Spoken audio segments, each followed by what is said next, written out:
afternoon, everyone. Welcome to Ham Radio Basics Live, Season 3, Episode 6, Ham Radio News and Updates 2/12/2025. Hope everyone is doing well today. Hamcation 2025 is in the books. And one of the things that we found out, welcome, Cooley, and James, welcome. Good to see you good to see both you guys this afternoon. Okay. Hamcation is in the books, and one of the things that we found out during Hamcation was Kenwood's come out with a new radio. Chris, welcome. Good afternoon. Thanks for stopping by. Kenwood came out with a new radio. Well, they announced a new radio, and we're gonna kind of take a look at it with what we know so far. The radio is TMD 750A. It's a tri-bander, 144, 220, 430 digital tri-bander here.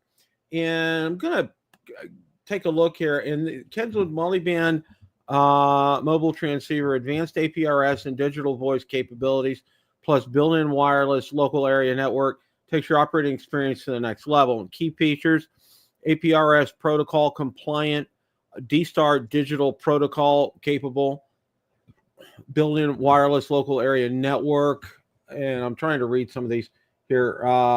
Reflector terminal mode, I think. Simultaneous reception, built-in KISS TNC, flexibility, convenience, display, connectivity by USB-C, voice guidance, and audio quality of built-in speakers, renowned Kenwood sound quality. Okay. Yeah, that is, it's a nice, that's a nice, you got that right, Chris. I agree. I agree with you. Now, one of the things that I want to do here, of course, this was from DX Engineering's page, and you can put down a reservation for $35. And now, one of the things that I found out is this is coming out in summer of 2025, so it won't be here until summer. Now, I want to go ahead and share, and you can see right down here, there's a reservation, and it talks about some of the things here. Real-time two-way data communication for full-scale operations featuring a wealth of displays and functions. D-Star digital protocol compatible, flexible D-Star network access, including Bluetooth, USB, and wireless local area network. Built-in wireless local area network. D-Star network can be accessed directly and easily through direct mode without the need of external devices. Reflector terminal mode. The built-in DBM command enables easy access to D-Star reflectors via Windows PC or Android device using a USB connector or Bluetooth. Simultaneous reception, dual signal reception for digital voice and data expands your communication capabilities. Built-in KISS TNC supports APS operations with a standalone digipeater function. A PC connection enables 1200, 9600 BPS packet communications and iGate station operation. Convenience, built-in GPS module and patch antenna. Display, 3.4-inch TFT color LCD with high brightness and wide viewing angles. Connectivity, USB-C port and micro SD card slot are both on the remote head and RF deck respectively. Voice guidance, powerful voice guidance feature includes 4-step variable speed and over 900 phrases. Audio quality, the built-in speakers delivers renowned Kenwood sound quality. And the band coverage you see here, 2 meters, 144 to 148, 1.25 meters, 222 to 225 megahertz, 70 centimeters, 420 to 450 megahertz, 3.45-inch TFT color LCD, APRS, D-Star, Bluetooth, wireless local area network, USB-C port, a dual micro SD card slots, faceplate dimensions, 7.22 by 3.66 inches. Okay. And again, right now, DX Engineering is just taking a reservation on that for $35. And if you change your mind, they can apply it to something else. But it kind of holds your place in line to be able to purchase it when they do come in, if you're not familiar with that. So, all right. So what I want to do now is And if you're familiar, if you saw my video from last year at Hamcation, I got to spend a few minutes with Don Arnold. He's Kenwood's representative. He's equivalent to Ray Novak for Kenwood. And he's put together, there is a Facebook group, and there's a link in the description here regarding for the Kenwood TM D750A. And one of the things I'd like to do is to go down here and take a look. I know he posted. Yeah, I wanted to go ahead. Now, these are pictures from Dom. What you see here is just a mock-up. It's not a working model. That's just a plastic mock-up of the radio itself here. So we're going to take a look at, that's the side right there. You can see some of the ports here. And again, that display, that's just a printed display that's on there. This is not operational again. And there's a close-up of the display right there. Volume, squelch, A, B buttons, power buttons, other functions right there.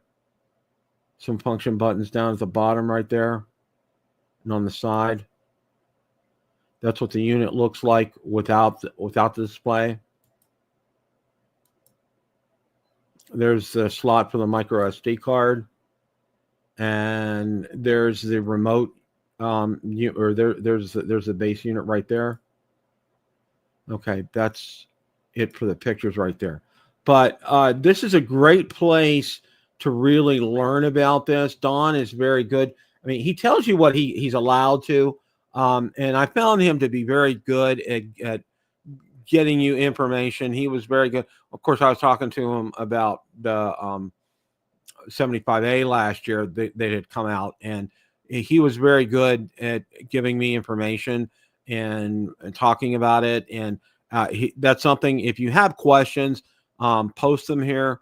And you can see one of the questions right here. And this is one of the things that I didn't want to go cover. Any price estimates, I'll go on a limb and guess $1,200. Somebody said, I bet closer to $399.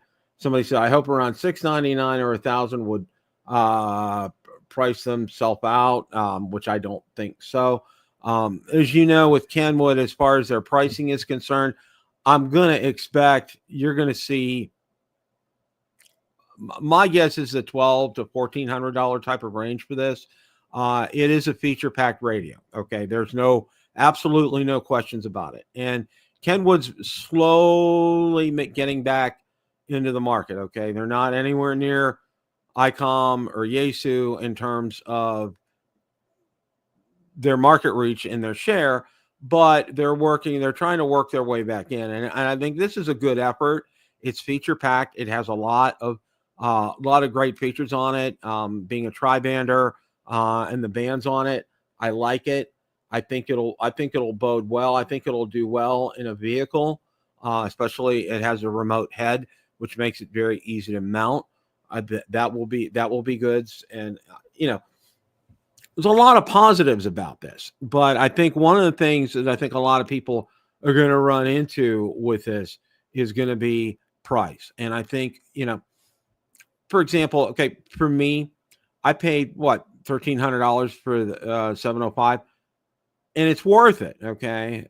To me, it's a QRP radio. Obviously, you guys know, and it really is my favorite radio. I absolutely love it. It does everything I need it to do. It's simple to operate. It's just packed full of features. I absolutely love that radio. And to me, it was worth every penny of that $1,300. Of course, you can go cheaper with QRP radios. You can get some of the Zygoos. And one of the things that I can say with Zygoos, you get what you pay for.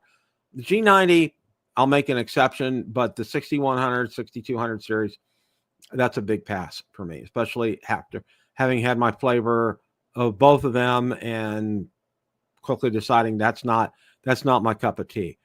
So, pricing is all subjective as far as that's concerned. I'm thinking it's going to be anywhere. I think the $1,200 to $1,400 type of range is what you're going to see on something like this. And these are going to go, I can tell you right now, because there's a lot of Kenwood fans out there, they're going to go quickly. there's absolutely no question about it. Yeah, Chris, I agree. I agree. It's going to be there for a radio like this. Okay, for the feature set. Now, granted, like I said, it has a great feature set. It offers a lot, but for that kind of price, I'm expecting, maybe you're gonna have HF bands in here as well too, and it's going to be, an incredible full featured radio. But being a tri-bander, I mean, it's like I said, it has a great feature set, but for this kind of price, it's really you're going to get your diehard Kenwood fans to purchase this radio first, okay, and then you'll get some that are on the bubble will probably end up purchasing this as well. But all told, it's it's your choice, and you got to decide, is it worth that kind of money to you to get something like this? I mean, granted, it has a remote head, it has a remote unit. There are other radios that do that, and there are other radios that cover all these functions. Probably, I mean, I'd have to do some digging and thinking. I would think maybe Yaesu has several. ICOM has that 7100's a great radio, and it's a great rig, and it has the remote head and everything, although it's kind of dated and needs some updating,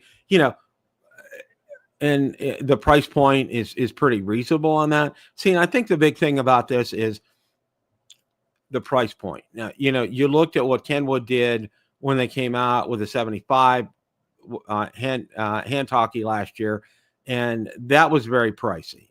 But a lot of people, I mean, I went out there and it's just like, wow, I can't believe all these people that ended up buying that. I mean, that was just that was a very expensive radio, and that's a very expensive, dropping your money on this. So some of the other questions here is a ham that doesn't currently use 220, but I do use 2-meter 440. The announcement, this will include 220. Should I invest in a new antenna with this radio? If so, one antenna would be recommended. 220 is a great band that is better 2 meters in many ways. It's unbelievably quiet, and you can run with next to no squelch most of the time. The problem is not a lot of gear around for it. I'd ask your local club and see what activity there is. Don, will I be able to load my THD75 data file to TM750 easily, maybe via Bluetooth? And that's a real good question. Liking the large display and look at the 750. Can't wait to see the final product. People talking about GPS receivers here. Great to see this posting. Is there any brochure available online? Any update on what digital modes other than D-Star will support? My experience with ham radio in general, Yaesu System Fusion is dead now. Okay. There's a comment here. Exciting to see something to replace the TMD 710, which I never bought because even in 2012, I thought it to be dated. The THD 74 and 75 look cool as portable, but didn't really do much aside digital voice more than the THD 72 I've had for 13 years in a blow. This new mobile may be the one to take the cake and my money too. I suspect a price tag of about 900. Has MSRP been brought up yet? Okay. And then there's those pictures that Don had posted here. And then of course the ad right here. And again, I posted a link to the group in the description, so you guys can go ahead and take a look at that. Oh, I know, James. I know. It's like, that's why I'm saying, yeah. Yeah. Oh, okay, Cooley. Yeah. It's a premium transceiver, demand the price. It should be great for years. They talk about SDR, super hat. I didn't see anything, James, about that. I was kind of wondering that myself. Didn't say anything about it. And that I think would be a great question to post in the group here to ask Don Arnold to see if he could answer that. There's some things he can answer. There's some things he can't answer. Like he can't answer questions about price. You can only kind of speculate about that. But that's the kind of question that I think would be good to pose in that group. And yeah, that person, whoever, and that's why I made that comment. Yaesu System Fusion is not dead. Okay. I can tell you that right now too. I can absolutely tell you that right now too. And I think, again, you got to consider, this is mostly for a Kenwood type of audience. So that's the kind of responses you'll probably end up getting. Based on the flyer that's shown at Hamcation, the TM-D750 control head is 7.22 by 3.66. That's 26.4 square inches for those who are concerned about mounting space for the control head in their vehicles. By comparison, the 710 control head is 6.10 by 2.76 for 16.8 square inches. Of course, the 710 did not have forward-facing speaker in the control head. Okay, so and that's a nice feature too. Having that speaker in the control head, that's a real nice option. Older radios didn't have that, and now they do have that now. So that's nice to be able to do that. And here's some pictures of it live and in person here.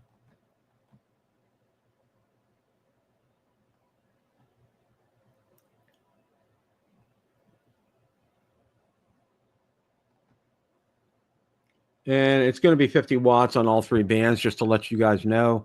I'm looking for additional information.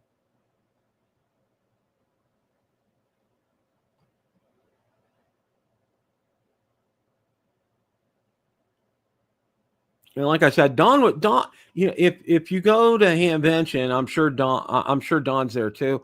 When I ran into him at Hamcation, he's excellent. I really enjoyed spending a few minutes talking to him. Very knowledgeable, very friendly.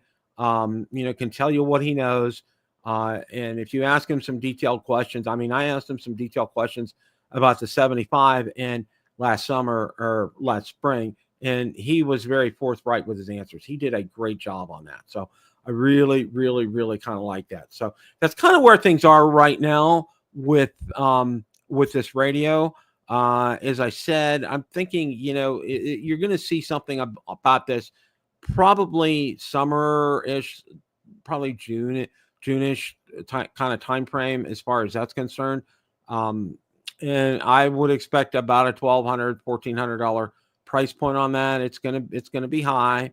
It's gonna be up there. So yeah, James, that's a good, like I said, that's a good question to ask that Facebook group to pose that. And I'm sure Don's real good about getting to questions like that as well too. He's very responsive for the group. He creates a lot of the Kenwood groups himself, and he's the admin of them, so he does a great job, and he gets back and answers people's questions. He's real good about that. So I think that's where we're at with this Kenwood. It was probably the only piece of news that came out of Hamcation. Now, one of the things I was hoping to find out was about the Yaesu FTX1. But everybody keeps saying March, and that's the last I've heard on that.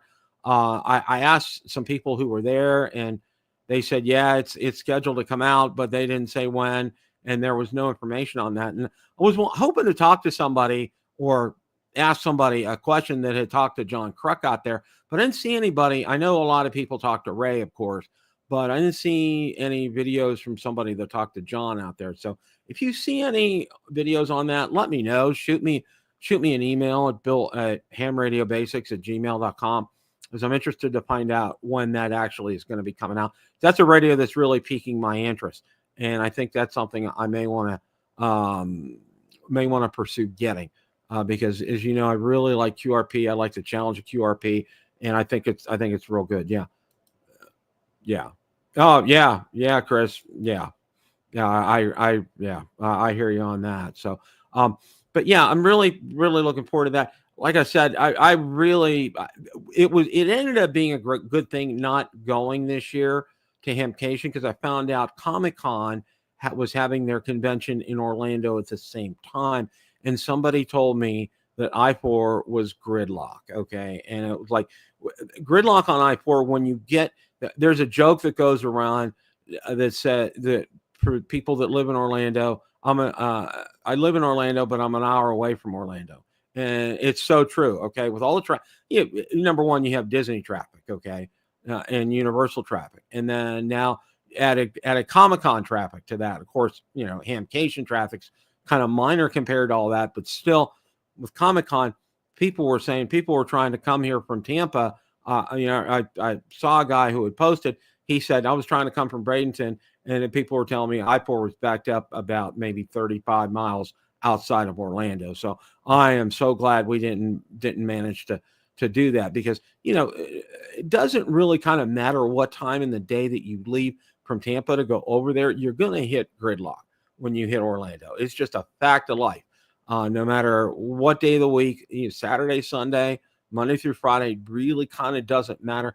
Maybe holidays are a little lighter, but for the most part, you're going to hit gridlock. And I'm glad, because we would have gotten there. We'd have spent 3 or 4 hours trying to get there. And then we had maybe a couple hours to get everything in and then pack up and head back home. And that's not what I like to do. I like to take my time, spend leisurely time there. So yeah, I'm real happy that we decided not to go this year. Well, the schedule was such as it really kind of prevented it. But, you know, the icing on the cake was finding out that they had Comic-Con going in Orlando, and that there was just a boatload of additional traffic on I-4 and pretty much all around in the surrounding area. So that made it very difficult to get around there. So like I said, I'm really glad we didn't do that. You know, one of the other things is, you know, we are thinking about, we're not going to do Hamvention this year because we're going to be going to my daughter's birthday, which is in July. And they live up in Ohio, as you guys know. We're kind of thinking about Huntsville a little bit. And that's in August. We're still kind of toying around with that idea. Got to see if you know, time availability, finances, that type of thing. We may pursue that. I think that's something I'm very interested in going there. You know, I'm also interested. I've also been a NASA geek for years and would love to go there for that. And I know they have a great setup when they go out and they camp out there. I saw last year. Really good. And everything's in one building, and you know they build themselves as a world's friendliest hand fest, and from what everybody tells me, they are. And all the videos I've seen of it, they do a great job. They're very, very, very friendly out there. They really cater to the YouTubers out there as well too. I think they have a session with them, which I think is fantastic. So that's something that it's kind of on our radar. I think we're kind of thinking about that, and we may pursue going there this year if time wise, if we have the time and also the funds. I think that's something that we would take a look at. So that's kind of where things are for today. I wanted to cover that new Kenwood, kind of take a little bit of a deep dive into it, to let you guys know it's coming. It's going to be here in the summer, and they're taking deposits on it and where things are. And like I said, if you're interested in finding out more about that, join that group, that Facebook group. Like I said, Don is fantastic, and he will get back to you with answers for questions. I guarantee you, he's really good about that. So that's it for today. Thank you guys so much for stopping by. Chris, James, Cooley, Lewis. Let's see who else was here. Okay. I think that was it for today. Thank you guys again for stopping by. Really appreciate it. As always, guys, it's a great day to make a QSO. 7 3s, everybody. Have a great rest of your week.